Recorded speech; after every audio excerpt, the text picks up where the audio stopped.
Chapter 30. The final battle of the Law of Rights commences in 20 minutes at the eliza of the Giver La Principessa. Balta. Mateo stared at the hastily scrawled message. Why so soon? He'd expected this news to come early the next morning. Balta must know something he didn't, or feel some sense of urgency for the safety of the network. For the first time, he wished Balta wasn't the moderator. Before, he appreciated the assurance of fairness, but now he wanted a friend. If Balta hadn't been the moderator, Mateo could have turned to him for help, wisdom, sage advice. As it was, Balta could interact with neither Mateo nor Romeo. Still, Mateo couldn't help but wonder. Why would Romeo choose the eliza?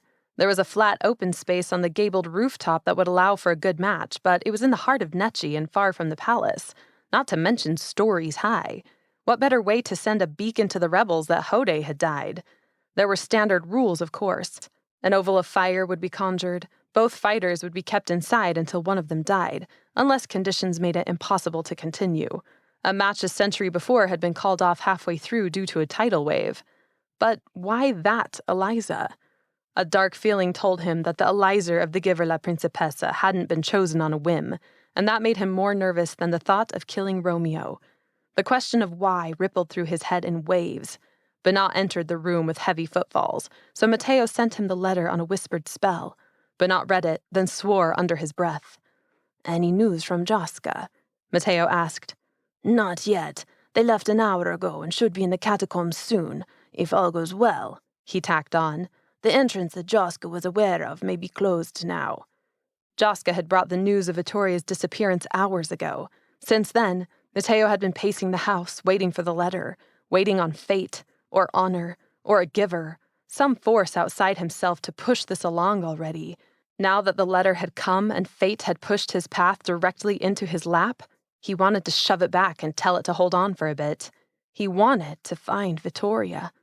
"Are you ready, Mateo?" Bernat asked. Mateo scoffed. He felt knocked off balance. Vittoria was gone, Hode dead, Romeo at large and preparing to kill him. How could anyone be ready to kill their brother for a throne? To watch the world dissolve into civil war? Vittoria might be the rebels' hostage by now, and surely they'd use her against him. La Principessa could be humiliated, harmed, or destroyed.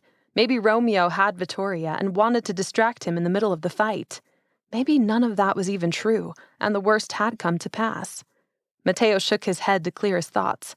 He had to decide what mattered most, because this was the very moment he'd spent his life preparing for. He had to choose his witches, choose peace over anything else. This was the moment that Mateo, the High Priest, must take his first breath. Vittoria or not?